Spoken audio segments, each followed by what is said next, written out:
We in Australia, all of us, have got a decision to make. As a nation of city dwellers, we can no longer afford to remain removed and remote from the land that sustains us.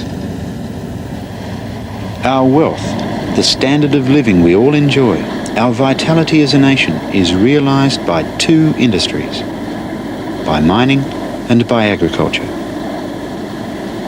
The contribution of these two and how we perceive the relationship between them is central to our future.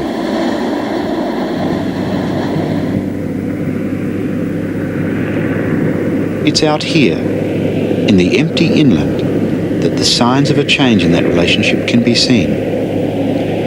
It may not be a change for the best.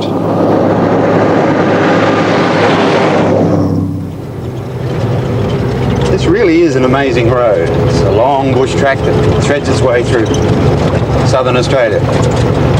I've come down this track, and over about the last 800 kilometres or so, I think I've crossed through the backyards of maybe 20 people. It's empty Australia. But it's interesting Australia too. It's a sort of country that I like very much.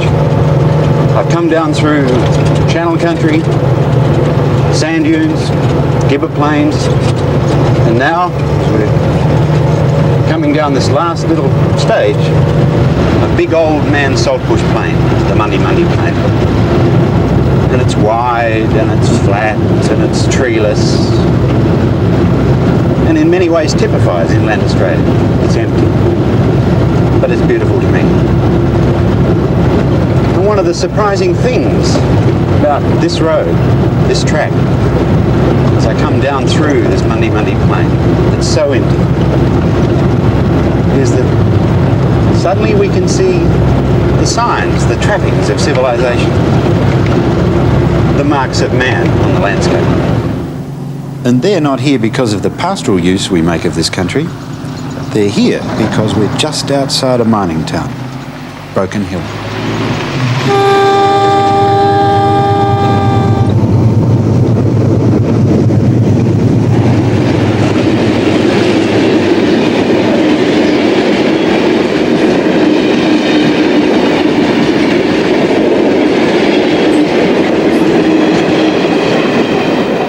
You can learn a great deal about Australia just at the join of these two roads.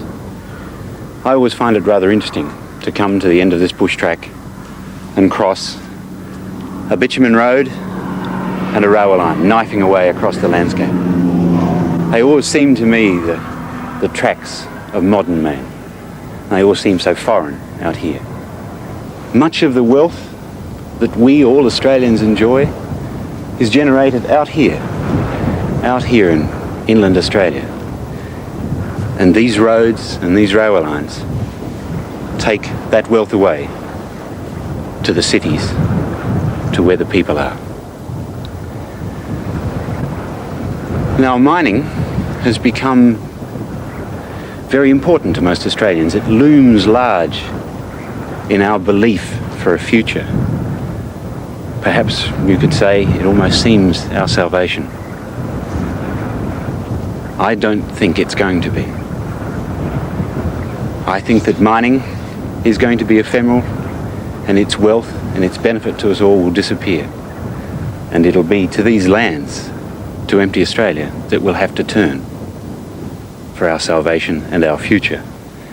And perhaps nowhere is that so obvious, is in that town, Broken Hill.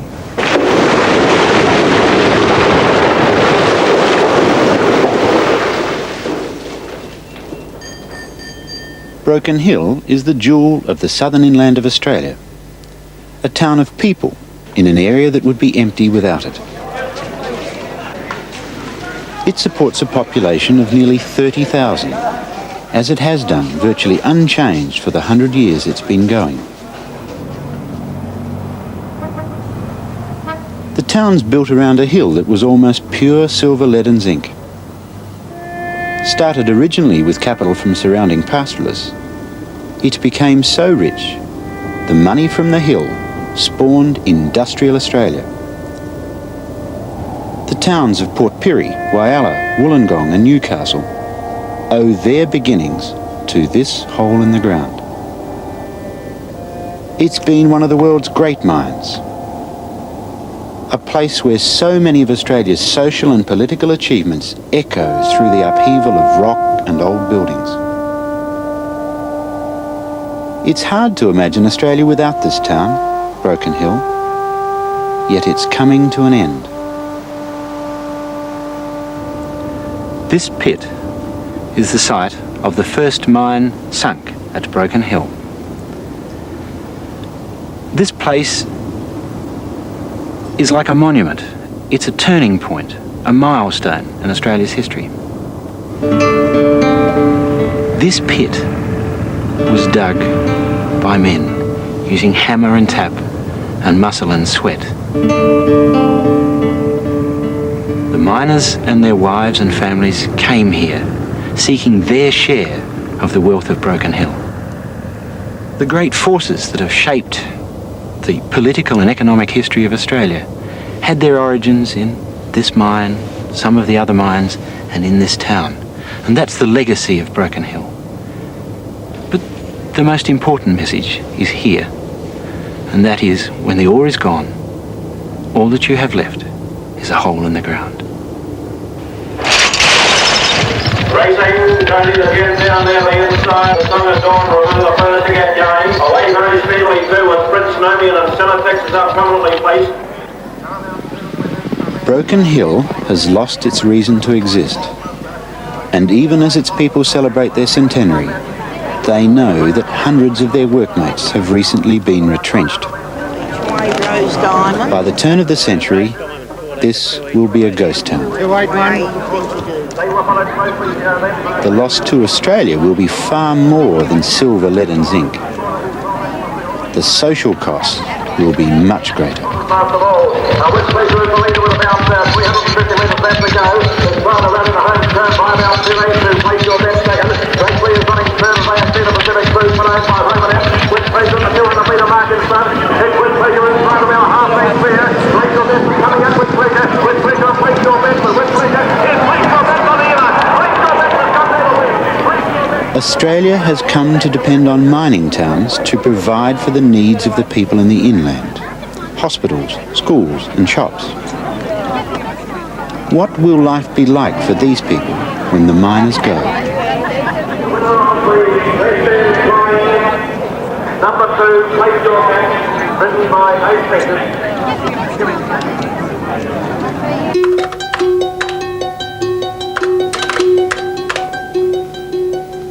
This is a computer-generated image of Australia, programmed to show where the people live. There's 15 million of us, and about 85% live along this coastal fringe. The inland is virtually empty. It's the big mining towns of Broken Hill, Mount Isa and Kalgoorlie that form the backbone of the inland. Except for the strategically placed Alice Springs, when you add the Queensland coalfields and the Pilbara, it becomes obvious that most of the people who live in the inland live in mining towns.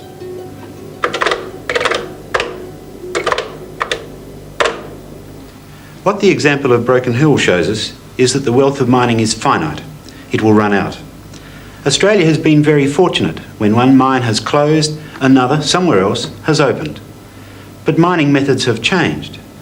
And the big towns of Broken Hill, Mount Isa and Kalgoorlie are towns of the past. And nowhere is there a better example of that than to the west of Broken Hill.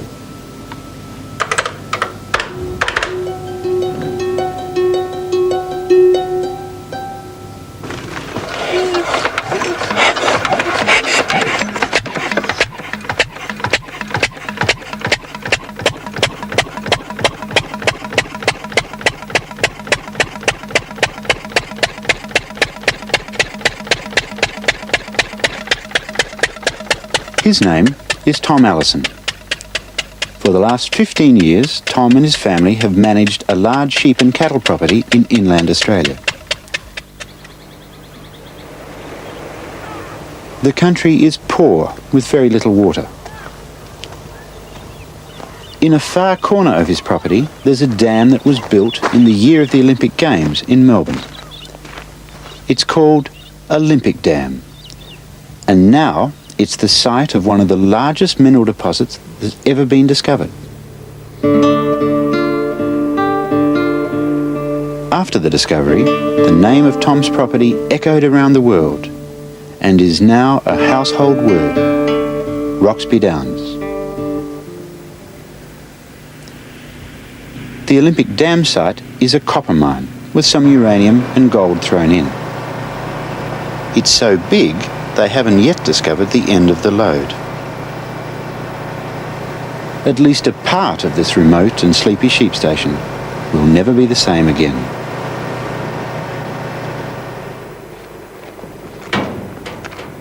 A little bit of rain we've had since has brought up a little bit of pick. And in the process of starting to get the wool shed ready, we put shearing off for a month to let the sheep pick up a bit, and we'll... Life for Tom Allison goes on as normal, in spite of having a new and very different neighbour. It's been a long drive. Yeah, we're just going to start shearing in a few weeks, and... There are no millions in royalties. And a few gates. His lease does not include mineral rights.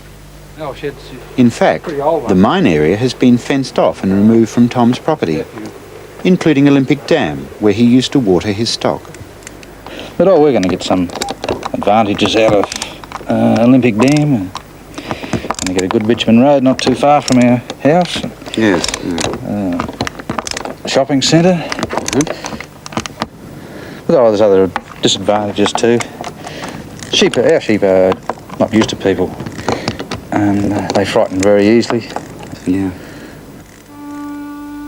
Roxby Downs is right in the middle of a large area of South Australia known as the landscape without landmarks. It's mostly featureless, but it has a strange and haunting beauty. Its lack of water and its remoteness made it some of the last of Australia to be settled. Yet it was here that a massive mineral deposit was found, with no surface clues to guide the discoverers. This is a very exciting place, because this is where they put the first drill that intersected the huge copper lode that is the Olympic Dam prospect. And it's exciting because this drill hole was targeted by a man in an office in a city. The location of this ore body was determined by using technology. The Earth's magnetic anomalies, the gravitational changes in this area, the interpretation of huge cracks in the Earth's crust, so vast that you can really only appreciate them on satellite pictures. This sort of technology spells the end for the lone prospector with his geology pick. And this sort of technology, brains and machines, is going to increasingly play a part in the mining of ore bodies such as this.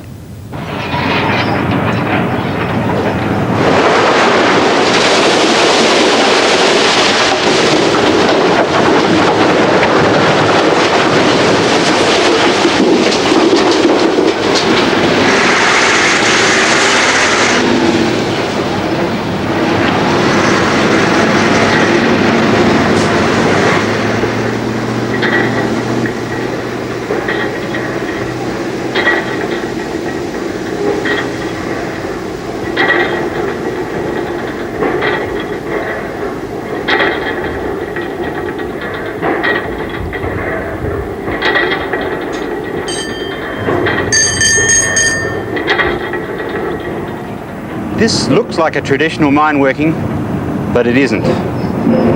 Here, machines have replaced people. This may become the richest mine in Australia. Yet it won't employ many people. The days of Broken Hill, Mount Isa, Kalgoorlie are part of our past, not of our future. It's not only that fewer miners will be employed, there will be fewer manufacturing jobs as well. The ore from this mine will be refined here, but no Australians will be employed to turn it into copper pipes. It will be sent overseas. We have become Quarry Australia.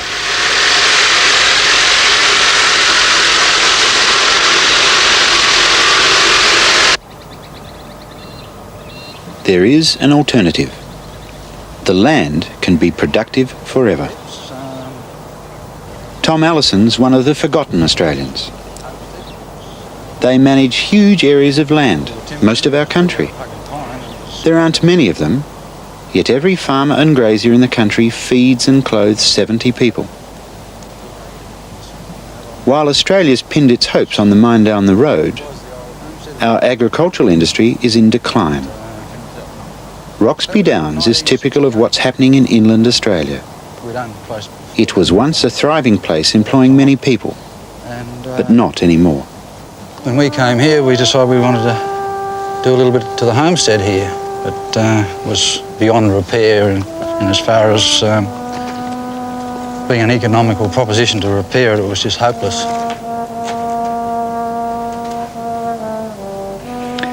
There was over 20 people working here at different times in the earlier days. The buildings around here it must have been a terrific setup with it, make their own fun and yes, all that sort of thing. A little village. Little village. Self-contained, yeah. Out here in the bush, yeah. How many people are on Roxby Downs now? At the present time, not very many, because we're in the middle of a drought, as you might know, but we have 2 full-time employees here on the station, plus myself and my son, 4 workmen, you might say, as against 20, say, 20 years ago. And we've lost the old-type bushmen, which we cannot get anymore. Are they an extinct species now, Tom? Are they gone forever? I don't know about gone forever, but they're very, very hard men to find. Yeah, yeah. There's not many of them. Whereas we used to have Aboriginal boys and Afghan men here, knew the country. I had one man here, had been here for 35 years. Amazing. And when he went, we had to buy an aeroplane to replace him.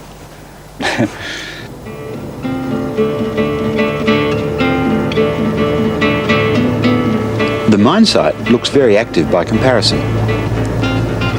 So far, a small township of 200 people has been established at the Olympic Dam site. They're here simply to determine whether mining should go ahead. Already, $60 million has been spent here, and as yet no money has been made. None of the ore has been sold. As a nation, we demand that our miners be responsible. In recent years, a great change has taken place within the industry, with the main concern being the environmental effects of mining.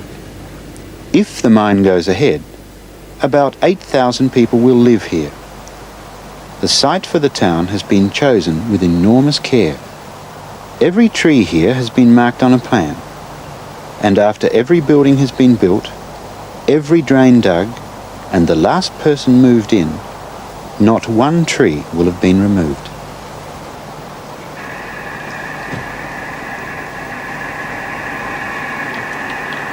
Five Bucks with a Mobile 4-2 calling Olympic Dam base. Do you read? Colin Woolard's a geologist. For the last 3 years, his job's been the environmental management of the Olympic Dam project, involving an interesting change from geologist to naturalist in the process.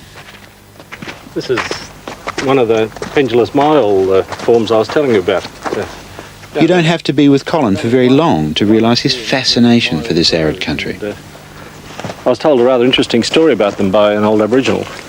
He said that this is the form that has quite good survival water in its roots. And the way they get the water out is that they dig a root out so long or so and sharpen the end of it and lean it up against the trunk with a rock at the base, and the water slowly, very, very slowly drips down, and you lick the water off the rock. And this is the water tree? So I'm told. He knows about different birds and their diet, small differences in the local myall trees, and even the habits of the unusual ants that live there. One day, maybe I'll try it. Yes. These are the myall ant nests I wanted to show you. That's a beauty. Yeah, isn't it? They're really smart animals. This is a little micro catchment, and I just wonder what sort of way they have of telling whether it's going to rain or not, because I think they build their nests so that the sand, etc., doesn't blow into it, you know, and the nests collapse. So. That's the biggest one I've ever seen. It really, it's what, 20 20 centimetres or so. Right, yeah. Do you think it's going to rain that much? 20 centimetres of rain? I wish it would. They're really... The concern for the environment by these people is impressive and in direct response to our present attitudes. But what about the rest of our land? A fence in arid Australia. A new fence. A fence that represents our newfound feelings towards the land. The land on either side of this fence is the same. But here, on this side, where the land is being used as part of a mining venture, our concern for its well-being is much greater than here. These lands are part of our huge pastoral and agricultural lands. Now, this difference in concern is a result of our distorted perception. The area of land involved in mining is minute. The largest mining holes in Australia can only just be seen on Landsat imagery, and yet the scars on our agricultural and pastoral lands from soil erosion are plain to see.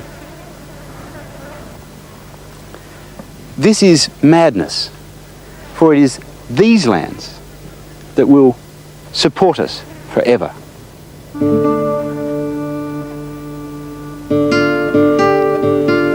One half of all the land in Australia is in a serious state of disrepair.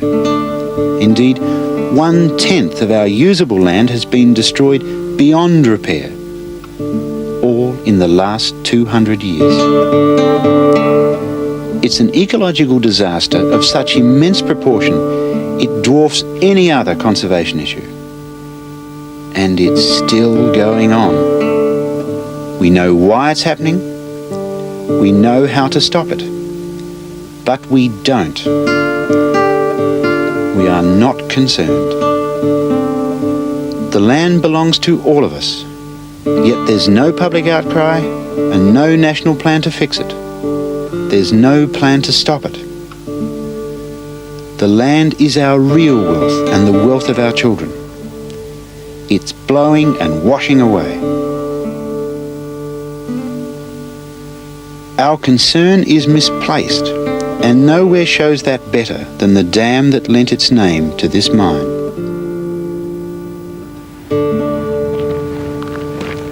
A disused windmill and a broken down trough. It's all that remains of the place where Tom Allison used to water his cattle. This now is the centre of a busy and industrious mining prospect. And this place symbolises so much the national attitude towards the promise of mining wealth.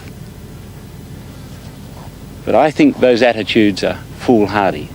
Miners are tough men.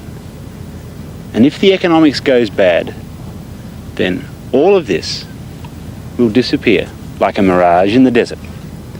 And Tom Allison, or whoever comes after him, will once again water his cattle here at Olympic Dam.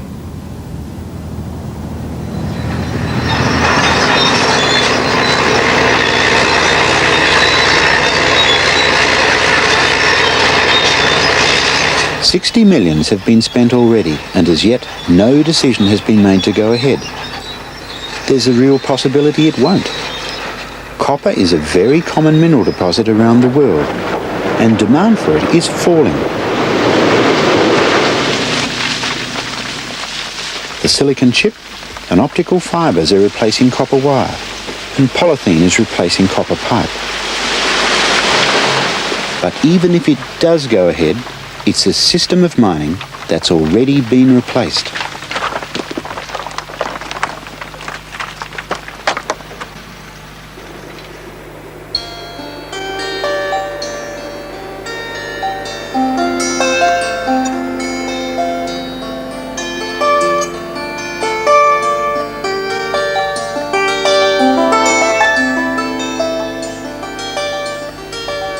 This is a mine. There's no town here, no shops, no underground miners. Just an island of technology in the desert.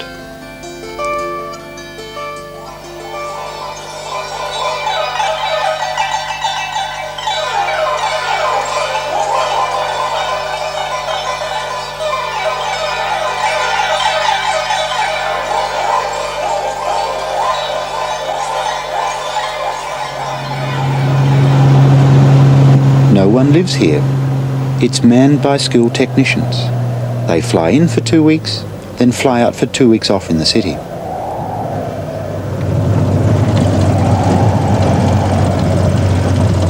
The mine is called Honeymoon.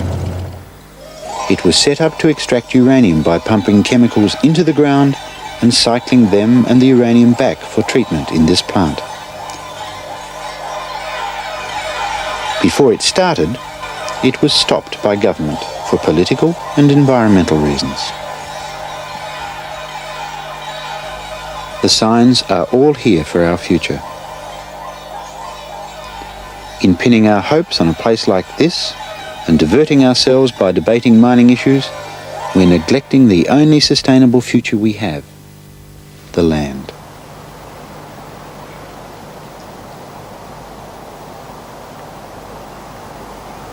The decision is ours.